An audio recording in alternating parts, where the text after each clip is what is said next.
정치인들은 왠지 경제를 잘 모르는 거 아니에요? 그래서 참모들의 얘기를 듣고 이번에 좀 급조되거나 혹은 본인이 잘 이해 못하는 정책을 내게 되면 결국 얼마나 절실하고 얼마나 의지와 열정을 갖고 저걸 그 정책을 추진하겠냐. 이렇게 부정적으로 그 서로 짚고 비판하고 하는 토론 속에서도 그 후보의 검증은 되는 거거든요. 저는 이제 국가 지도자, 대통령. 대체로 네. 5분이 경제 정책에 대한 이해는 좀 있던 것 같나 어떻게 보셨어요? 뭐 그 직업 자체가 예. 그 중에 한 분은 경제학자니까 예.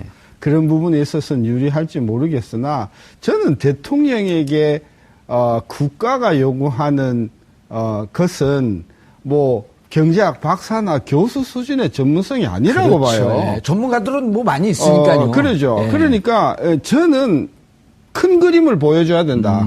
큰 그림을 보여주고 그 큰 그림에서 세부적인 내용들은 예를 들면 1장, 2장, 3장, 4장은 다들 전문가들이 할 거예요. 예. 장관이든 뭐 위원회 위원장이든 할 거단 말이죠.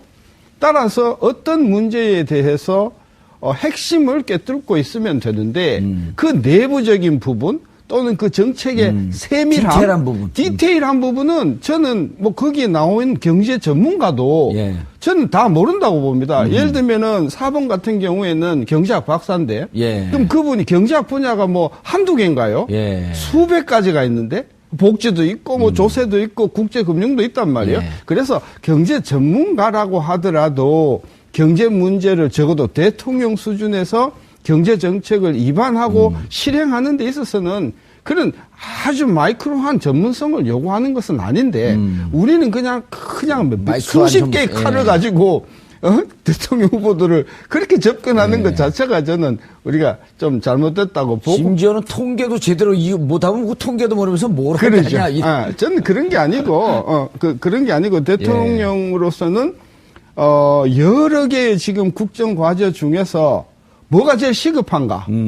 그리고 그 시급한 것을 해결해 나감에 있어서 나는 어떤 각오를 할 것이고 예. 그리고 그 국정 과제를 추진함에 있어서 제일 필요한 인적 구성은 어떻게 가져갈 것이며 그것이 어떻게 추진되어 가는 과정에서 예를 들면 한 달에 한 번이라든지 또는 뭐 일주일에 한 번이라든지 저는 그런 생각을 했던 것이죠. 따라서 국가 지도자한테 우리가 요구하는 것은 큰 그림과 그 큰 그림을 시행할 수 있는 어떤 강력한 추진 의지와 그 정책을 수행함에 있어서 필요한 인적 어떤 자원의 가동. 예. 저는 이런 부분에 있어서 그분의 어떤 리더십을 보는 것이 목적이지 뭐 그냥 마이크로하게 18조냐 70조냐 뭐 25조냐 이거 가지고 그전 아무도 모르는 문제를 가지고 예. 이제 시간만 낭비하는 부분이라고 봅니다. 알겠습니다. 김 변호사님, 어쨌든 이날 가장 큰 화두로 떠오른 것은 중부담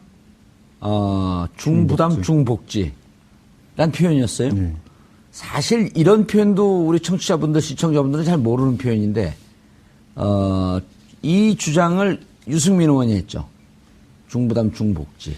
이게 무슨 개념이죠? 예, 그러니까 2012년 대선하고 비교해보면 2012년 대선 때는 보편적 복지라는 이제 그렇죠. 개념이 이제 많이 얘기가 됐습니다. 보편적 복지냐 선별적 복지냐. 예, 뭐 그런 이제 논쟁을 많이 하는데 그 당시에는 이제 그 보편적 복지 그러면 보통 이제 스웨덴 북유럽 국가식의 이제 복지국가 모델을 얘기를 하면서 국가가 대량의 재원을 마련을 해서 국가가 주로 주도해서 복지를 이제 제공하는 그런 개념을 이제 많이 얘기했던 것 같은데요. 그 뒤에는 이제 뭐 그 더불어민주당 같은 경우에 있어서도 그런 북유럽 국가식의 모델은 좀 우리나라 현실적으로 어려워서 예를 들면 독일이나 프랑스식으로 중부담 중복지 형태의 모델로 가야 된다라는 이제 그런 좀 어떻게 보면 뭐 노선 전환 내지는 구체화 같은 것들이 예. 좀 있었고요. 그거의 핵심적인 것은 이제 국가가 복지를 제공하는 것도 일정해야 되지만 많은 부분들은 이제 고용 관계 내에서 많이 해결을 해야 된다. 그래서 최저임금을 뭐 인상을 해야 된다든가 예. 임금을 뭐 인상한다라든가 그 안에서의 뭐 산재라든가 국민연금 같은 거에 소득 대체를 높인다라든가 그런 고용 관계 내에서 해결될 수 있는 복지 부분에 대해서는 이제 그걸 굉장히 강화하고 그다음에 이제 모자란 부분들을 또 국가가 지원하는 이제 이런 식의 복지 모델을 가야 된다라는 것에 대해서는 이제 이렇게 많이 공감대가 있었던 것 같습니다. 상대적으로 제가 보기에는 이제 심상정 후보 같은 경우는 이제 여전히 그런 북유럽 국가식의 보편적 복지에 가까운 국가가 좀 더 적극적으로 뭐 사회복지sek과 같은 그런 복지를 목적으로 한 목적세까지 걷어가지고 예. 대규모 재원을 마련을 해서 대대적인 복지를 제공하는 그런 것들을 이제 목표로 하고 있는 것 같고요. 이제 문재인 후보나 이제 뭐 그 안철수 후보나 뭐 유승민 후보나 이제 이쪽은 중부담 중복지 그런 모델들을 저는 뭐 공통적으로 얘기한 것이라고 보여집니다. 그래서 일부 증세도 해나가면서 국가의 복지 혜택도 늘려나가면서 또 하나는 부분들은 이제 고용 관계 내에서 뭐 최저임금 인상이라든가 뭐 국민소득의 소득 대체율을 인상한다든가 이제 그런 방식으로도 복지 부분들을 보완해야 된다. 그런 방향을 제시한 게 아닌가 생각이 듭니다. 예. 그러면 결국은 교수님 이렇게 되면 이제 복지 문제 얘기가 나오게 되면 세수 즉 증세를 어떻게 할 거냐 이 부분에 대해서 후보들 입장이 다 다르지 않았습니까? 그렇죠. 예. 근데 저는 이제 그 부분에 대해서도 저는 미흡하다고 보는 게요. 예. 중복지? 예. 중복지가 뭐냐는 거예요. 그러니까 제가 저를 여쭤본 거. 중복지가 뭐 예를 들어서 우리가 OECD보다도 조세 부담률이 좀 낮다? 예. 또는 뭐 복지에 지출하는 비율이 OECD보다 낮다? 그러니까 우리가 중복지. 근데 저는 그런 개념 가지고 국민 움직일 수 없다. 아하. 왜냐하면 우리가 복지가 여러 부분이 있잖아요. 예. 노인 복지도 있고, 의료 복지도 있고, 아동 복지도 있고. 교육 복지도 있단 말이에요. 예? 예. 그러면 어떤 분야에 먼저 우리가 우선적으로 할 거냐. 이게 먼저 돼야지 그냥 애매모호하게 중복지 그래 버리면 예. 그 정책적으로 추진력도 없고요. 그리고 중복지를 부담하려면은 얼마든 항상 우리가 세금을 더 내야 되는데 증세 문제 나오게 되면 누가 내냐는 전쟁이 거죠. 나잖아요. 예. 그러니까 저는 이게 말이 중복지 부담이라고 말은 하지만 정치 지도자로서 저는 이렇게 뭉뚱그려는 저는 그것은 저는 좀 저하다. 예. 자, 노인복지 이야기를 하든지 예. 아니면 의료복지를 확실하게 이야기하든지 교육을 확실하게 하든지 아니면 뭐 그걸 두 개를 뭐 같이 하든지 그래서 내가 어떤 복지 수준을 이만큼 올리겠다. 그리고 거기에 들어가는 돈은 얼마다. 재원을. 이게 해야지. 그게 중복지든 고복지든 그건 별로 중요하지 않은 거예요. 우리 선택과 집중을 분명히 하자. 그래, 국가 지도자로서 우리 국가를 어떻게 이끌고 가겠다라고 하는 부분에 있어서 노인복지, 교육복지, 또는 보육복지, 의료복지에서 예. 확실한 비전을 주는 게 필요한데 이걸 뭉뚱그려가지고 중복지 그러면 아무것도 할 수 없다. 저는 그런 부분에 있어서 이런 류의 접근은 예. 문제를 회피하는 것이다. 그리고 이런 부분을 가지고 설사 대통령이 된다 하더라도 이런 애매모호한 개념을 가지고 접근하면 예. 창조경제와 같은 애매성에서 우리가 함몰되어서 벗어나지 못한다. 저는 좀 구체성이 좀 떨어진다고 봐요. 예. 그러니까 제가 보기엔 이제 그런 담론을 이제 과거의 보편적 복지가 아니라 그러면 이제 뭐 프랑스나 독일을 보통 모델로 한다 그러면 예. 그런 중부담 중복지를 한다면은 예를 들면 그걸 구체화된 정책이 있어야 되는데 예를 들면 연금이라고 그러면 보편적 복지 형태의 기초연금은 어느 정도 보장을 하고 그다음에 국민연금의 이제 소득 대체율을 그건 어느 정도 올려가지고 어느 정도 보장을 하고 그다음에 뭐 퇴직연금 같이 고용 관계에서 또 확보되는 퇴직연금은 얼마나 확보를 하고 그래서 이런 연금의 다충적 구조를 어떻게 짜게 되게 되면 적어도 그 퇴직하기 전에 뭐 한 뭐 절반 정도의 소득 수준으로는 그 노후 생활을 할 수 있게 한다라든가 이런 걸 종합적으로 내야 되는데 그 정책을 이렇게 쪼개서 각각 기초연금은 기초연금대로 얘기하고 국민연금 얘기는 국민연금 얘기하고 이렇게 따로따로 하다 보니까 이게 무슨 종합돼 가지고 어떤 그렇게 종합적인 어떤 뭐 연금 제도를 어떻게 개혁하겠다는 이런 이미지로 다가오지가 않는 거죠. 그러니까 아까 교수님께서 말씀하셨던 국가 지도자라고 하는 것은 좀 빅피처를 보여줄 필요가 있겠다. 이걸 좀 이쪽 저쪽 분야를 좀 종합적으로 해서 그림을 좀 더 종합적이고 구체적으로 그릴 필요가 있겠다. 쉽게 이야기하면 우리가 지금 이야기하는 스웨덴이나 그 고복지 국가들이요. 예. 처음부터 고복지로 가자고 해서 간 게 아니라는 거죠. 일단은 실업 보호하고 그다음에 노령자 보호하고 예. 보육 보호하고 교육 보호하다 보니까 이게 점점 고가 된 늘어나는 거예요. 그래서 이게 우리나라의 고유의 문화가 있는데 예. 그 문화에 아주 걸맞는 복지를 하다 보면 그게 늘어나고 중복지로 갈 수도 예. 있고 중요한 것은 우리가 복지 지출에 굉장한 돈이 들어가는데 그 돈을 국민들이 내야 할 것 아니에요. 예. 그러면 다수의 국민들이 그 지지하는 복지 프로그램을 국가 지도자가 내놔야 되는데 이걸 그냥 뭉뚱거려서 우리가 너무 낮으니까 저부담 저복지니까 중부담 중복지로 가자고 하면 뭐 박수야 치겠지만은 돈을 내라 그러면 아무도 낼 사람 없다. 알겠습니다. 김 변호사님, 지금 이제 우리가 가끔 가다가 지금 두 분 말씀을 들으면서 얼핏 떠오르는 생각이, 출산율이 OECD 국가 최하위 아닙니까? 그러면서 지난 수년간 출산율을 높이기 위해서 약 80조의 재원을 썼다. 그런데 올라간 거 하나도 없다. 그렇다고 한다면 이게 처음서부터 그림이나 설계가 잘못된 거 아니냐, 이런 얘기하고 지금 두 분이 하시는 말씀하고 대체로 유사하게 느껴지거든요. 뭐 그 관련성이 있습니다. 예. 그러니까 예산이나 정책을 만들 때 찔끔찔끔 한다는 거죠. 그럼 예. 저출산 문제가 가장 심각한 문제면 거기에 어떻게 보면 총력을 기울여야 되는데 뭐 예를 들면 저출산의 큰 원인이 신혼부부들은 주거 문제라고 얘기한단 말이에요. 안정적인 주거가 없으니까 예. 뭐 출산을 하거나 이런 거에 대한 어떤 안정성이 없다는 거죠. 그럼 뭐 신혼부부들의 주거 문제를 해결하기 위해서 뭐 대대적인 공공 임대주택 같은 것들을 공급한다라든가 주거의 안정을 위한 여러 가지 정책을 제기한다라든가 청년들은 또 이제 결혼을 안 한단 말이에요. 결혼을 자꾸 늦춘단 말이에요. 그럼 결혼을 자꾸 늦추는 주된 이유는 이제 일자리 문제잖아요. 청년 일자리. 일자리 주거 뭐 다 걸리죠. 그러니까 그러면 그 부분에 대해서 굉장히 집중적인 투자를 한다든가를 해야 되는데 이제 그런 좀 어떤 큰 그림과 어떤 집중성 이런 게 없이 쪼개진 많은 예산과 쪼개진 많은 정책을 이렇게 병렬적으로 하다 보니까 계속 낭비는 되고. 기대되는 효과보다는 이제 돈은 돈대로 많이 낭비되고 시간은 시간대로 낭비되고 행정력도 많이 낭비되고 이제 그런 문제들이 있는 거죠. 예. 근데 이렇게 되는 이유 중에 하나는 저는 누군가가 좀 자신 있게 우리 국가의 비전이나 이런 걸 제시를 해야 되는데 그런 거보다는 크게 욕먹지 않으면서 아하. 선거를 치르겠다는 거에 좀 더 가까운 게 아닌가 이렇게 생각이 들어요. 예. 그러다 보니까 이제 뭐 굉장히 무리한 증세를 하고 있다라는 비판을 안 받게 하기 위해서 이게 증세를 하자는 건지 안 하는 건지 약간 아하. 불분명해요. 그러니까 뭐 얘기를 또 들어보면은 뭐 실효세율을 높이고 증세를 하자는 예. 얘기거든요. 뭐 세수제도 개편도 좀 하고. 법인세 같은 경우에도 뭐 최고 구간 뭐 500억을 초과하는 부분에 대해서는 뭐 한 25% 이렇게 늘리자는 부분이에요. 그럼 과감하게 뭐 전면적인 증세는 어렵더라도 이런 부분서부터 이제 그 증세를 해나가겠다라든가 그렇게 좀 자신 있게 얘기를 해야 되는데 저 후보가 되게 되면은 굉장히 무리하게 증세를 해서 혼란이 오는 거 아니냐 이런 비판을 좀 피하려고 굉장히 우회적으로 또는 뭐 우리는 증세는 원칙적으로 안 하는 거다. 규제는 뭐 우리는 원칙적으로 안 하는 거다.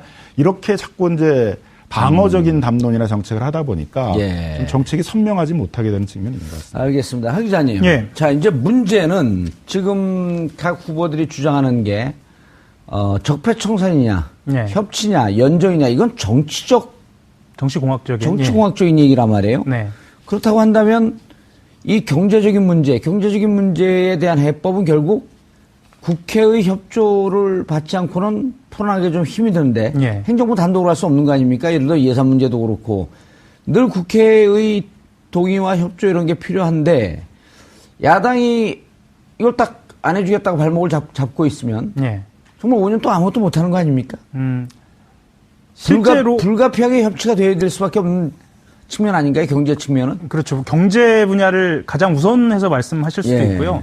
사실 아주 그러니까 사소한 어찌 보면은 이런 것쯤은 쉽게 넘어갈 수 있지 않느냐라는 입법 과제들조차도 그럼요. 지금 내년 지방선거를 겨냥한다면 쉽지 않다라고 보여지죠. 예. 그래서 지방선거에서 이제 또 서로 주도권을 잡기 위해서. 예.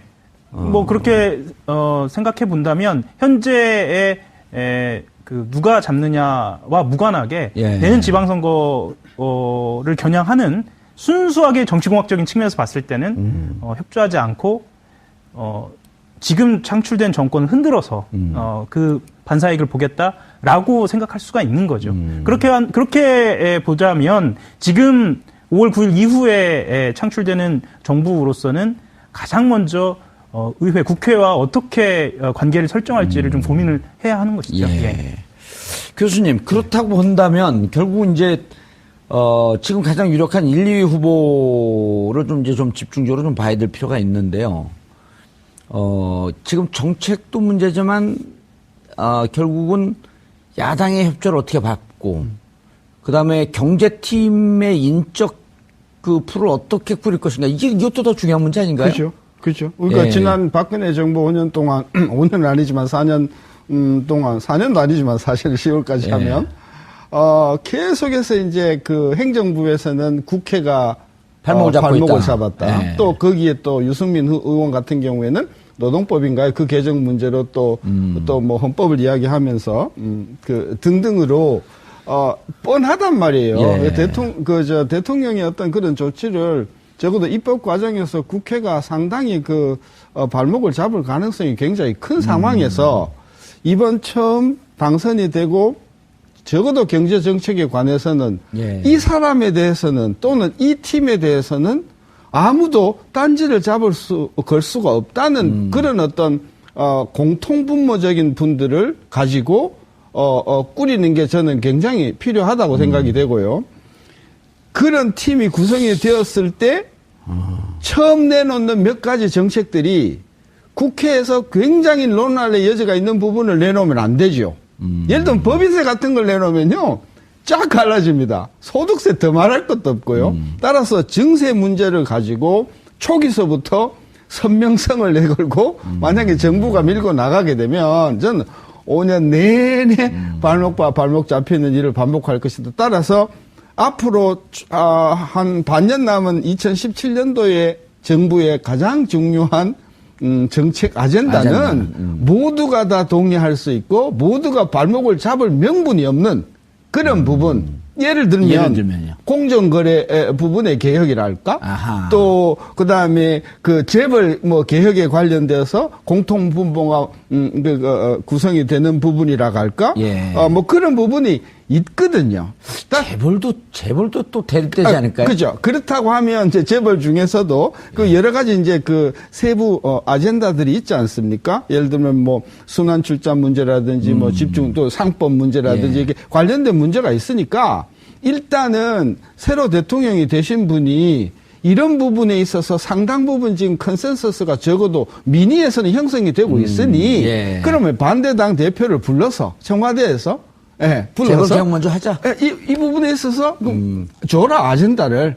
그래서 우리가 서로 동의할 수 있는 부분에 이런 부분들을 추려서 해 나가는 것만 해도 저는 6개월 정부로서 저는 혁혁한 공을 세우는 것이다. 저는 그래서 첫째 인선 굉장히 중요하고요.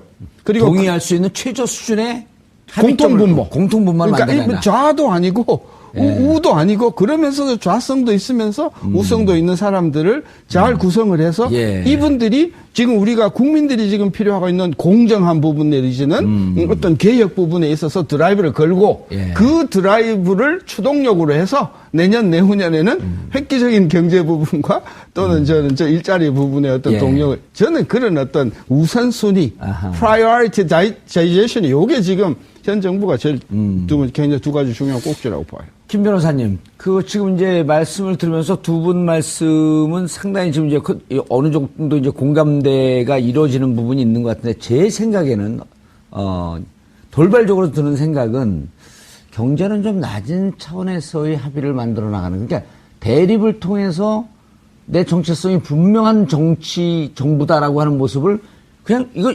보여주기만 해서는 안 될 거 아니에요. 성과가 있어야 되는 거 아닙니까, 경제는? 그래서 경제는 좀 낮은 차원에서 가되 예를 들어 정치적 적폐라든지 이런 부분에 대해서 또 국민들 촛불 시민도 있으니까 국민적 공감대가 높아서 정치와 경제를 좀 분리하면서 경제는 좀 지금 교수님 말씀하셨듯이 낮은 차원에서 합의를 좀 이뤄나가는. 그래서 저는 그건 조금 전 생각이 다른 게 일단은 저는 행정적 차원에서 개혁할 게 굉장히 많다고 생각이 들고 굳이 입법부를 통하지 않아도 그다음에 이제 국회를 통하지 않더라도 그러니까 예를 들면 노동 분야도 근로감독관들을 대거 뽑아가지고 현장에 많이 배치를 해서 이게 파견이냐 도급이냐 이런 논쟁 많은데 사실은 이제 그거를 현장에서 판단해서 이게 불법 파견이다 그러면 비정규직 정규직으로 전환할 수 있는 거거든요. 노동시간 문제에 있어서도 근로기준법들을 지켜서 12시간 낮교대 같은 근로기준법에 위반되는 방식의 장시간 노동 같은 것들을 하는 것들을 하지 못하게 한다라든가 그러면 노동 분야 같은 경우에도 이런 행정적 차원으로 개혁할 게 많거든요. 그렇죠. 굳이 국회를 통하지 않아도. 공정거래위원회도 마찬가지로 공정거래 인력을 대대적으로 늘려서 지금 공정위에 신고가 들어가게 되면 보통 1년 넘어가요. 그 사이에 다 망해버리거든요. 그러니까 그거를 대대적으로 한 6개월 이내는 적어도 다 조사를 해가지고 처분하고 구제할 기관들은 구제하고 피해 구제를 위해서 심사보고서나 이런 것도 다 공개해서 민간 민사소송 같은 데에서도 다 도움을 받게 한다라든가 이런 거 행정적인 개혁으로 다 할 수 있는 문제.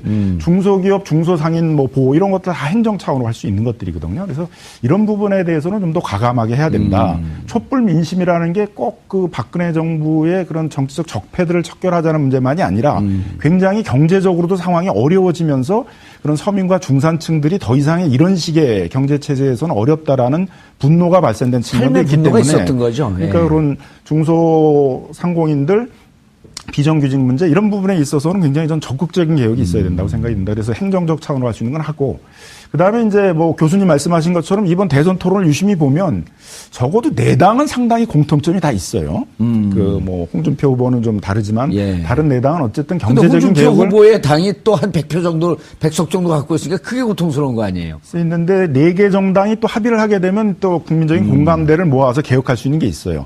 예를 들면 재벌 개혁도 재벌 개혁사를 축소시키고 그런 재벌의 그 경제를 억제를 하는 방향의 그 개혁에 대해서는 좀 이견들이 많이 있는 거죠. 뭐 예. 오히려 안철수 후보 같은 사람들은 뭐 계열 분리 명령, 기업 분리 명령 이런 과감한 개혁을 해야 된다 그러는데 또 문재인 후보 측에서는 공정거래법 방향에서의 개혁 같은 건 어려우니까 뭐 상법 중심의 그런 개혁을 하자라고도 얘기를 하거든요. 예. 그럼 그런 부분은 좀 뒤로 늦추더라도 적어도 이제 재벌 총수 일가의 전횡을 막기 위한 그런 소수주주들의 대표를 이사회로 보내는 제도, 뭐 집중투표제를 하자든가 다중대표 소송을 하자라든가 이런 부분은 네 당이 거의 합치를 보고 있거든요. 그럼 이런 개혁은 하자는 거죠. 자영업자들 어려우니까 상가건물 임대차 보호법 개정해서 뭐 5년 지금 기간돼 있는 거 10년으로 법정갱신기간 늘리고 임대료 그건 또 인상도 국회 동의가 규제하고 필요한 거 아니에요, 근데? 그런 부분에 대해서는 네 당이 다 얘기를 하고 있다는 거죠. 공통적으로. 예. 적어도 그래서 저는 뭐 리스트를 만들면 한 뭐 20까지는 만들 수 있을 것 같은데 네 개 후보, 네 개 정당의 후보가 서로 공통적으로 얘기하고 있는 예. 말씀하신 것처럼 그런 재벌 개혁, 중소상공인 보호, 공정거래, 그리고 공정거래, 그 다음에 이제 그런 비정규직 보호, 뭐 복지제도에서도 일부 같은 경우에 있어서는 이제 그건 우선적으로 합의를 봐서 이번 정기국회 때 처리하자라는 좀 정치적 합의를 이끌어낼 수도 있지 않을까 두 생각합니다. 분께서 어느 캠프를 들어가도 좀 유력한 캠프를 좀 들어가 계셨어야 되는데. 예? 아니, 두 분 말씀 들어보면 이게 뭔가 잘할 수 있을 것 같은 게 보이는데 이제 교수님하고 가닥이 조금 틀린 건 이제 그렇게 합의될 수 있는 걸 리스트업 해갖고 공통 분모로 찾아내는 낮은 차원에서. 그러나 또 중요한 건 어떤 인물이 이걸 맡느냐. 경제 수장을 누굴 맡길 것이냐. 이게 가장 중요한 것 중에 하나 아닌가요? 교수님 가시죠, 그냥. 사실은 제가 지난 35년 쭉 한국의 민주화 과정에서 대통령이 되시고 어떤 사람을 쓰시고 쓰신 분이 경제정책을 상당 부분 실패하고 그걸 반복해 왔었거든요. 예. 그런데 우리 언론의 문제도 있고 그러지만 그 실패한 분, 그러니까 예. 대통령 말고 경제 책임자 예. 그 부분에 대한 기억을 우리가 갖고 있지는 않아요. 예. 그러니까 예를 들면 왜 실패했는가라고 하면서 잘 반추해 보면 그러죠. 그러니까 예를 들면 대표적인 경우가 이제 그 홍준표 그 당 대표가 예. 경제가 그때 한참 어려울 때 김대중 대통령 때의 경제 담당자를 모시고 오자. 뭐 이런 식으로 이제 구체적인 거명까지 했었거든요. 예. 근데 이제 그분이 꺼내온 최대 패착 중에 하나가 신용카드 남발에 의한 그 신용카드 부채 문제가 대두가 됐었거든요. 그러니까 과거에 쭉 이렇게 우리가 정책을 보면 실제로 정책에서 굉장히 잘못된 어떤 그런 정책들이 많았음에도 불구하고 그 부분에 대한 어떤 반성 또는 비판들이 굉장히 이게 사장이 되어버리니까 예. 저는 아까도 이야기했지만은 훌륭한 어떤 그런 행정력과 경제를 알고 있는 이런 분들이 소신 있게 경제 정책을 해오는 부분에 있어서 여태껏 역대 대통령들이 상당히 부족한 부분이 많았다. 그냥 일반적으로. 예. 저는 그렇게 해서 사람이 이번에도 굉장히 중요한데 과거와 똑같은 식으로 예. 어느 지역 출신 예. 또는 뭐 어디 출신 정치적 어느 학교 배려보다도 출신 뭐 무슨 교회 출신 뭐 이런 식으로 되면 저는 또 5년은 우리 경제는 그냥 그 암중에 또 위기를 반복할 수 있어요. 저는 그래서 이번에 어떤 사람을 뽑는가를 보면 예. 저는 5년 정부는 성공 실패가 거의 가늠할 수 있다. 저는 그런 관점에서 굉장히 중요한 인선이 기다리고 저는 그렇게 보는 거죠. 예. 네, 그러니까 저는 이제 선택지를 본다면 이런 게 있는 것 같아요. 위기 관령의 관료들을 선택할 것이냐, 아니면 개혁적인 이제 관료들을 선택할 것이냐, 이제 문제인 것 같습니다. 그러니까 예를 들면 지금 두 개를 다 갖고 있으면 안 되나요? 뭐 갔으면 제일 좋은데요. 네. 근데 뭐 가계부채도 지금 뭐 위기라고 그러고, 그렇죠. 그다음에 뭐 트럼프가 등장하면서 뭐 무역도 굉장히 보호무역이 대두하고 또 중국과의 관계도 어려워지니까 또 무역 관계도 위기라고 그러고, 그다음에 이제 성장도 벽에 부딪혔고, 성장도 벽에 부딪혔고 뭐 조선뿐만 아니라 이제 건설 계속 위기 예. 산업 구조조정을 해야 되는 부분들이 계속 다가오니까 이런 위기를 관리하는 이제 관료를 선택할 가능성도 상당히 있거든요. 근데 국민들이 바라는 건 이 위기를 잘 넘어가는 것만의 문제가 아니라 이 과정 속에서 개혁을 하자는 거잖아요. 이 그렇죠. 굉장히 양극화되어 예. 있는 이런 문제, 재벌 중심의 어떤 경제 체제 이런 것들을 개혁을 하자는 것인데 그런 개혁의 또 과제들은 그거하고는 좀 다른 거거든요. 그럼 그런 개혁 과제에 대해서 굉장히 익숙해 있고 그런 개혁 과제들을 일직적으로 많이 문제 제기해 오고 이런 분들이 어떻게 보면 역할을 맡아야 될 수도 있는데 결국 이제 잘못하게 되게 되면 그렇게 될 때는 이제 또 예상되는 야당의 반발도 어쨌든 그 좀 누르면서 공감대를 좀 만들어가야 될 필요가 그러니까 개혁이라고 하는 과제가 좋긴 하지만 그것이 정면으로 충돌하면 아무것도 못하는 거거든요. 근데 이제 예를 들면 뭐 지금 계속 얘기하지만 뭐 재벌 개혁이라든가 공정거래 개혁에 대해서는 사회적 합의 정도가 공감이 높고 있으니. 뭐 노동 문제 같은 데 있어서도 상당히 예전과 좀 달라야 된다. 개혁의 그 요구가 높고 중소기업 같은 그렇지 않습니까? 그런 데들은 조금 더 과감하게 좀 개혁적인 분들이 좀 나서가지고 개혁을 좀 이끌어가고 예. 또 뭐 전체적인 위기 관리할 수 있는 또 사람들도 배치를 하더라도 그런 좀 안목이 좀 필요한 것 같은데 자칫 그렇게 그냥 그 위기 관리형의 관료들만 하다 보면 역시 이제 과거의 경험 있는 사람들만 데려다 쓸 수 있는 그런 또 문제도 있을 것 같습니다. 알겠습니다. 교수님 이제 뭐 강론으로 들어가는 것이 별 의미는 없겠다고 하지만 그래도 가장 우리 국민들이 고통스러워하는 부분이 뭐 비정규직 이런 것도 있지만 가계부채 문제거든요. 네. 가계부채 문제를 제 생각이 아주 다릅니다.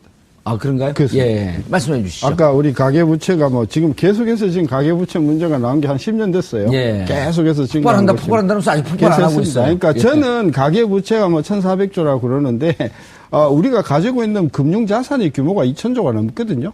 전체로 보면. 예. 그러니까 가계부채보다도 그 금융자산이 훨씬 많아요. 따라서 1,400조 자체를 가지고 계속해서 위기다고 하는 것은 저는 그건 받아들일 수가 없고, 그 중에서도 일부 10% 예. 내지 악성. 15% 도저히 갚을 수 없는 사람들, 판단 잘못을 하거나 또는 정부가 바람을 넣거나, 그래서 도저히 갚을 수 없는 사람들을 어떻게 하면 소프트 랜딩을 하느냐. 그것 말고는 저는 가계부채는 문제가 되지 않는다. 저는 따라서 이런 문제를 가지고 국가적인 차원에서 뭐 총량을 줄여야 된다는 등 저는 이런 대책은 저는 본질을 잘 모르고 있는 저는 10% 안에 들어가서 그게 아주 귀에 솔깃한데. 그렇습니까? 그래서 그 진짜 갚을 수가 없는 부분들 10%든 15%든 그 부분에 대해서 뭐 장기적으로 이렇게 해결할 수 있는 방법을 만들어 주는 것으로서 저는 그 문제는 되는 것이고 오히려 저는 지금 대한민국이 당면하고 있는 가장 중요한 문제는 600만 중소기업의 문제다. 그래서 가계부채에 그런 관심을 가지고 정열이 있으시다면 우리 600만 그중에서 이제 중소기업이라고 할 만한 것은 한 40만 50만 되는데 40만 50만 중소기업의 경쟁력을 독일 수준, 스위스 수준으로 앞으로 10년 내에 올리기 위해서는 우리가 무엇을 해야 되고 앞으로 얼마만큼 돈을 투자해야 되는가. 왜 이런 부분은 자꾸 생각하지 않고 화장실에 화장지 가지고 자꾸 가계부채를 어떻게 닦으면 되는가. 이런 식으로 생각하는 게 저는 국가의 자본이 너무 저는 잘못돼. 저는 중소기업 말씀 나온 김에 대책도 좀 주시죠, 그러면. 저는 일단 중소기업 숫자가 너무 영세합니다. 전부 자본금이 5천 1억밖에 안 돼요. 지금 구멍가게예요. 따라서 우리가 어느 정도의 국제 경쟁력을 가지려고 하면 최소한 지금보다도 5배 내지 10배 정도는 규모가 커져야 된다는 거죠. 따라서 5개 내지 10개의 중소기업이 뭉쳐서 소위 중소기업 M&A를 통해서 숫자를 줄이되 거의 대기업에 맞먹는 사이즈로 키워줘라. 그러면 국가가 매칭 펀드로 공단을 입주를 혜택을 주든지 아니면 기술 교육을 해준다든지 또는 그 자녀들에 대해서 독일이나 스웨덴에 연수를 갈 때 연수 지원을 해준다든지 기남목을 가지고 대한민국의 중소기업을 세계적인 수준의 중소기업으로 키워주는 그쪽에 저는 국가적인 역량이 모여지면 일자리 문제, 복지 문제, 뭐 모든 문제가 자동 해결된다. 저는 그래서 키워드는 중소기업인데 이 부분에 대해서 안을 내신 분들이 단편적으로 내거나 또는 제가 생각하는 만큼 그 큰 방점을 두지 않는다. 저는. 김 변호사님이 가장 중점을 둬야 될 저는 이제 가계부채에 대해서는 좀 다른 생각인데 가계부채가 금융기관이 다 무너져서 우리 경제가 붕괴될 식의 위기는 아닌데 많은 중산층들이 가계부채의 부담을 안고 있다 보니까 뭐 소득은 400만 원인데 원리금을 갖고 나가게 되면 뭐 200만 원도 안 되는 예. 그런 이제 소위 말하는 하우스 푸어 이런 사람들이 많거든요. 그러니까 가계 선순환이 안 부담이 되는. 이제 많아가지고 결국 정상적인 가계가 소비를 못하니까 자꾸 내수 경제가 위축돼서 장기적으로 보게 되면 장기적인 불황으로 갈 수 있는 위기를 내페어가 예. 있기 때문에 가계부채를 어느 정도의 규모를 관리하려는 저는 정책 같은 것도 필요하고 가장 물론 우선적으로, 예, 우선적으로 봐야 할 정책은. 뭐 그래서 이제 DTI, 뭐 LTV 이런 규제 같은 것들을 저는 계속 일관되게 밀고 나가야 된다. 예. 뭐 부동산 경기 활성화를 위해서 그런 걸 자꾸 풀었다 늘렸다 이런 정책들을 예. 하면 안 된다라고 좀 생각이 들고요. 그래서 가계부채에 대해서도 저는 굉장히 적극적인 정책이 필요하다고 생각이 예. 들고요. 그다음에 교수님 말씀하셨듯이 이제 재벌 주도의 경제가 되다 보니까 예를 들면 4차 산업혁명을 하자 그래도 그걸 죄다 재벌들이 뭐 14개의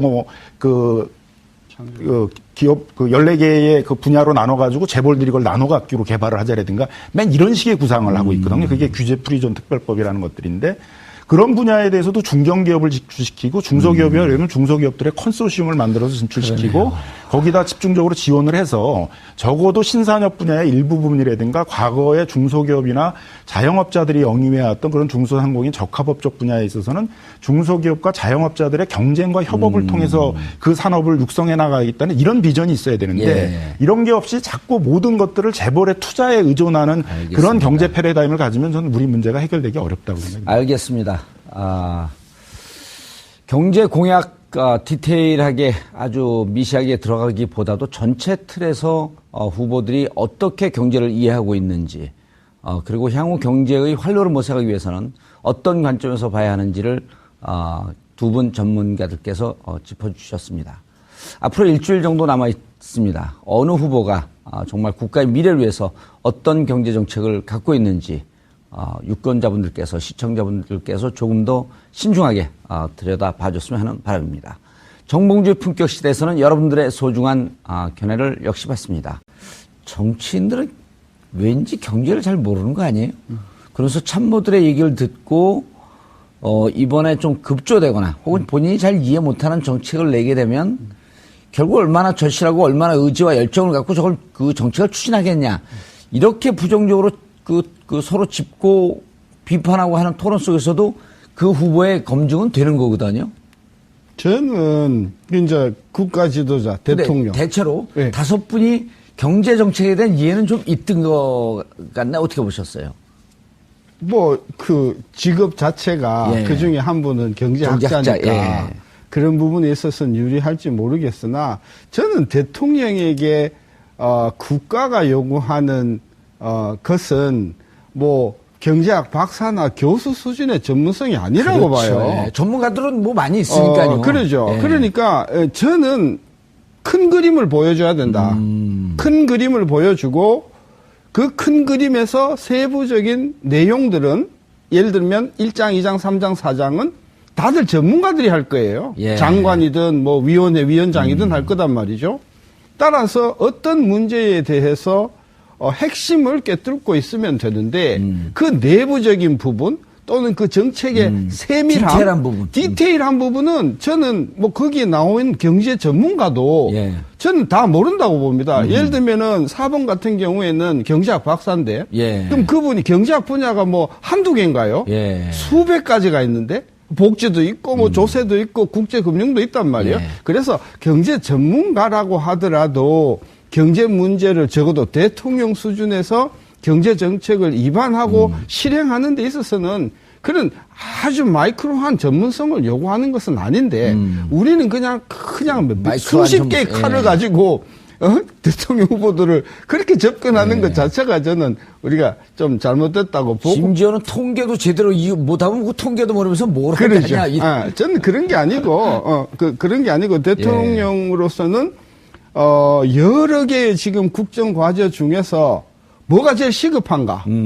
그리고 그 시급한 것을 해결해 나감에 있어서 나는 어떤 각오를 할 것이고, 예. 그리고 그 국정 과제를 추진함에 있어서 제일 필요한 인적 구성은 어떻게 가져갈 것이며, 그것이 어떻게 추진되어 가는 과정에서 예를 들면 한 달에 한 번이라든지 또는 뭐 일주일에 한 번이라든지 저는 그런 생각을 했던 것이죠. 따라서 국가 지도자한테 우리가 요구하는 것은 큰 그림과 그 큰 그림을 시행할 수 있는 어떤 강력한 추진 의지. 국민연금 얘기하고 이렇게 따로따로 하다 보니까 이게 무슨 종합돼가지고 어떤 그렇게 종합적인 어떤 뭐 연금 제도를 어떻게 개혁하겠다는 이런 이미지로 다가오지가 않는 거죠. 그러니까 아까 교수님께서 말씀하셨던 국가 지도자라고 하는 것은 좀 빅피처를 보여줄 필요가 있겠다. 이걸 좀 이쪽 저쪽 분야를 좀 종합적으로 해서 그림을 좀 더 종합적이고 구체적으로 그릴 필요가 있겠다. 쉽게 이야기하면 우리가 지금 이야기하는 스웨덴이나 그 고복지 국가들이요. 처음부터 고복지로 가자고 해서 간 게 아니라는 거죠.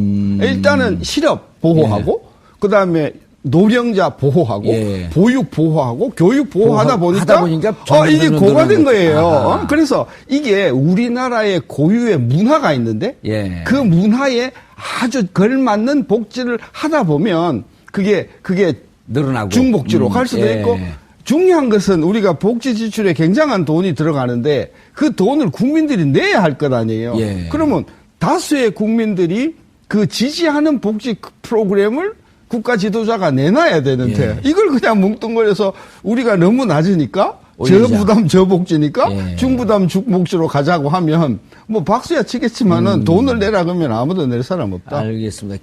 김 변호사님, 지금 이제 우리가 가끔 가다가 지금 두 분 말씀을 들으면서 얼핏 떠오르는 생각이 출산율이 OECD 국가 최하위 아닙니까? 그러면서 지난 수년간 출산율을 높이기 위해서 약 80조의 재원을 썼다. 그런데 올라간 거 하나도 없다. 그렇다고 한다면 이게 처음서부터 그림이나 설계가 잘못된 거 아니냐, 이런 얘기하고 지금 두 분이 하시는 말씀하고 대체로 유사하게 느껴지거든요. 그 관련성이 있습니다. 그러니까 예산이나 정책을 만들 때 찔끔찔끔 한다는 거죠. 그럼 저출산 문제가 가장 심각한 문제면 거기에 어떻게 보면 총력을 기울여야 되는데 뭐 예를 들면 저출산의 큰 원인이 신혼부부들은 주거 문제라고 얘기한단 말이에요. 안정적인 주거가 없으니까 뭐 출산을 하거나 이런 거에 대한 어떤 안정성이 없다는 거죠. 그럼 뭐 신혼부부들의 주거 문제를 해결하기 위해서 뭐 대대적인 공공 임대주택 같은 것들을 공급한다라든가 주거의 안정을 위한 여러 가지 정책을 제기한다라든가, 청년들은 또 이제 결혼을 안 한단 말이에요. 결혼을 자꾸 늦춘단 말이에요. 그럼 결혼을 자꾸 늦추는 주된 이유는 이제 일자리 문제잖아요. 청년 일자리. 일자리 주거 뭐 다 걸리죠. 그러니까 그러면 그 부분에 대해서 굉장히 집중적인 투자를 한다든가를 해야 되는데, 이제 그런 좀 어떤 큰 그림과 어떤 집중성 이런 게 없이 쪼개진 많은 예산과 쪼개진 많은 정책을 이렇게 병렬적으로 하다 보니까 계속 낭비는 되고 기대되는 효과보다는 이제 돈은 돈대로 많이 낭비되고 시간은 시간대로 낭비되고 행정력도 많이 낭비되고 이제 그런 문제들이 있는 거죠. 근데 이렇게 되는 이유 중에 하나는 저는 누군가가 좀 자신 있게 우리 국가의 비전이나 이런 걸 제시를 해야 되는데 그런 거보다는 크게 욕먹지 않으면서 이 부분에 대해서 후보들 입장이 다 다르지 않았습니까? 그렇죠. 근데 저는 이제 그 부분에 대해서도 저는 미흡하다고 보는 게요. 중복지? 중복지가 뭐냐는 거예요. 그러니까 제가 저도 그걸 여쭤본 중복지가 뭐 예를 들어서 우리가 OECD보다도 조세 부담률이 좀 낮다? 또는 뭐 복지에 지출하는 비율이 OECD보다 낮다? 그러니까 우리가 중복지. 근데 저는 그런 개념 가지고 국민 움직일 수 없다. 왜냐하면 우리가 복지가 여러 부분이 있잖아요. 노인 복지도 있고, 의료 복지도 있고, 교육 복지도 있단 말이에요. 그러면 어떤 분야에 먼저 우리가 우선적으로 할 거냐? 이게 먼저 돼야지. 그냥 애매모호하게 중복지 그래 버리면 그 정책적으로 추진력도 없고요. 그리고 중복지를 부담하려면은 얼마든 항상 우리가 세금을 더 내야 되는데 누가 내냐는 거죠. 그러니까 저는 이게 말이 중복지 부담이라고 말은 하지만 정치 지도자로서 저는 이렇게 뭉뚱그려는 그것은 저는 좀 저거하다. 자, 노인복지 이야기를 하든지 아니면 의료복지를 확실하게 이야기하든지 교육을 확실하게 하든지 아니면 뭐 그걸 두 개를 뭐 같이 하든지, 그래서 내가 어떤 복지 수준을 이만큼 올리겠다. 그리고 거기에 들어가는 돈은 얼마다. 재원을. 이게 해야지. 그게 중복지든 고복지든 그건 별로 중요하지 않은 거예요. 우리 선택과 집중을 분명히 하자. 국가 지도자로서 우리 국가를 어떻게 이끌고 가겠다라고 하는 부분에 있어서 노인복지, 교육복지, 또는 보육복지, 의료복지에서 확실한 비전을 주는 게 필요한데 이걸 뭉뚱그려가지고 중복지 그러면 아무것도 할 수 없다. 저는 그런 부분에 있어서 이런 류의 접근은 문제를 회피하는 것이다. 그리고 이런 부분을 가지고 설사 대통령이 된다 하더라도 이런 애매모호한 개념을 가지고 접근하면 창조경제와 같은 애매성에서 우리가 함몰되어서 벗어나지 못한다. 저는 좀 구체성이 좀 떨어진다고 봐요. 예. 그러니까 제가 보기엔 이제 그런 담론을 이제 과거의 보편적 복지가 아니라 그러면 이제 뭐 프랑스나 독일을 보통 모델로 한다 그러면 예. 그런 중부담 중복지를 한다면은 예를 들면 그걸 구체화된 정책이 있어야 되는데 예를 들면 연금이라고 그러면 보편적 복지 형태의 기초연금은 어느 정도 보장을 하고 그다음에 국민연금의 이제 소득 대체율을 그건 어느 정도 올려가지고 어느 정도 보장을 하고 그다음에 뭐 퇴직연금 같이 고용 관계에서 또 확보되는 퇴직연금은 얼마나 확보를 하고 그래서 이런 연금의 다충족 구조를 어떻게 짜게 되게 되면 적어도 그 퇴직하기 전에 뭐 한 뭐 절반 정도의 소득 수준으로는 그 노후 생활을 할 수 있게 한다라든가 이런 걸 종합적으로 내야 되는데 그 정책을 이렇게 쪼개서 각각 기초연금은 기초연금대로 얘기하고 국민연금과 그 정책을 수행함에 있어서 필요한 인적 어떤 자원의 가동. 예. 저는 이런 부분에 있어서 그분의 어떤 리더십을 보는 것이 목적이지 그냥 마이크로하게 18조냐 70조냐 뭐 25조냐 이거 가지고 그전 아무도 모르는 문제를 가지고 예. 이제 시간만 낭비하는 부분이라고 봅니다. 알겠습니다. 김 변호사님, 어쨌든 이날 가장 큰 화두로 떠오른 것은 중부담 중복지란 표현이었어요. 네. 사실 이런 표현도 우리 청취자분들, 시청자분들은 잘 모르는 표현인데, 이 주장을 유승민 의원이 했죠. 중부담 중복지. 이게 무슨 개념이죠? 예, 그러니까 2012년 대선하고 비교해 보면 2012년 대선 때는 보편적 복지라는 이제 그렇죠. 개념이 이제 많이 얘기가 됐습니다. 보편적 복지냐, 선별적 복지냐. 예, 뭐 그런 이제 논쟁을 많이 하는데 그 당시에는 이제 그 보편적 복지 그러면 보통 이제 스웨덴 북유럽 국가식의 이제 복지국가 모델을 얘기를 하면서 국가가 대량의 재원을 마련을 해서 국가가 주로 주도해서 복지를 이제 제공하는 그런 개념을 이제 많이 얘기했던 것 같은데요. 그 뒤에는 이제 뭐 그 더불어민주당 같은 경우에 있어서도 그런 북유럽 국가식의 모델은 좀 우리나라 현실적으로 어려워서 예를 들면 독일이나 프랑스식으로 중부담 중복지 형태의 모델로 가야 된다라는 이제 그런 좀 어떻게 보면 뭐 노선 전환 내지는 구체화 같은 것들이 좀 있었고요. 그거의 핵심적인 것은 이제 국가가 복지를 제공하는 것도 일정해야 되지만 많은 부분들은 이제 고용 관계 내에서 많이 해결을 해야 된다. 그래서 최저임금을 뭐 인상을 해야 된다든가 임금을 뭐 인상한다든가 그 안에서의 뭐 산재라든가 국민연금 같은 거에 소득 대체율을 높인다든가 그런 고용 관계 내에서 해결될 수 있는 복지 부분에 대해서는 이제 그걸 굉장히 강화하고 그다음에 이제 모자란 부분들을 또 국가가 지원하는 이제 이런 식의 복지 모델을 가야 된다라는 것에 대해서는 이제 이렇게 많이 공감대가 있었던 것 같습니다. 상대적으로 제가 보기에는 이제 심상정 후보 같은 경우는 이제 여전히 그런 북유럽 국가식의 보편적 복지에 가까운 국가가 좀 더 적극적으로 뭐 사회복지세과 같은 그런 복지를 목적으로 한 목적세까지 걷어가지고 대규모 재원을 마련을 해서 대대적인 복지를 제공하는 그런 것들을 이제 목표로 하고 있는 것 같고요. 이제 문재인 후보나 이제 뭐 그 안철수 후보나 뭐 유승민 후보나 이제 이쪽은 중부담 중복지 그런 모델들을 저는 뭐 공통적으로 얘기한 것이라고 보여집니다. 일부 증세도 해나가면서 국가의 복지 혜택도 늘려나가면서 또 하나 부분들은 이제 고용 관계 내에서 뭐 최저임금 인상이라든가 뭐 국민소득의 소득 대체율을 인상한다든가 이제 그런 방식으로도 복지 부분들을 보완해야 된다. 그런 방향을 제시한 게 아닌가 생각이 듭니다. 예. 그러면 결국은 교수님 이렇게 되면 이제 복지 문제 얘기가 나오게 되면 세수, 즉 증세를 어떻게 할 거냐. 선거를 치르겠다는 거에 좀 더 가까운 게 아닌가 이렇게 생각이 들어요. 예. 그러다 보니까 이제 뭐 굉장히 무리한 증세를 하고 있다라는 비판을 안 받게 하기 위해서 이게 증세를 하자는 건지 안 하는 건지도 약간 불분명해요. 그러니까 뭐 얘기를 또 들어보면은 뭐 실효세율을 높이고 증세를 하자는 얘기거든요. 뭐 세수제도 개편도 좀 하고. 법인세 같은 경우에도 뭐 최고 구간 뭐 500억을 초과하는 부분에 대해서는 뭐 한 25% 이렇게 늘리자는 부분이에요. 그럼 과감하게 뭐 전면적인 증세는 어렵더라도 이런 부분서부터 이제 그 증세를 해나가겠다라든가 그렇게 좀 자신 있게 얘기를 해야 되는데 저 후보가 되게 되면은 굉장히 무리하게 증세를 해서 혼란이 오는 거 아니냐 이런 비판을 좀 피하려고 굉장히 우회적으로 또는 뭐 우리는 증세는 원칙적으로 안 하는 거다 규제는 뭐 우리는 원칙적으로 안 하는 거다 이렇게 자꾸 이제 방어적인 담론이나 정책을 하다 보니까 좀 정책이 선명하지 못하게 되는 측면이 있는 것 같습니다. 알겠습니다. 하 기자님. 예. 자, 이제 문제는 지금 각 후보들이 주장하는 게 적폐청산이냐, 협치냐, 연정이냐 이건 정치공학적인 얘기란 말이에요. 네. 그렇다고 한다면 이 경제적인 문제에 대한 해법은 결국 국회의 협조를 받지 않고는 풀어나가기 좀 힘이 드는데 예. 행정부 단독으로 할 수 없는 거 아닙니까? 예를 들어 예산 문제도 그렇고 늘 국회의 동의와 협조 이런 게 필요한데 야당이 이걸 딱 안 해주겠다고 발목을 잡고 있으면 예. 정말 5년 동안 아무것도 못하는 거 아닙니까? 실제로 불가피하게 협치가 돼야 될 수밖에 없는 측면 아닌가요? 경제 측면은? 그렇죠. 경제 분야를 가장 우선해서 말씀하실 수도 예. 있고요. 사실 아주 그러니까 사소한 어찌 보면은 이런 것쯤은 쉽게 넘어갈 수 있지 않느냐라는 입법 과제들조차도 그럼요. 지금 내년 지방선거를 겨냥한다면 쉽지 않다라고 보여지죠. 예. 그래서 지방선거에서 이제 또 서로 주도권을 잡기 위해서. 예.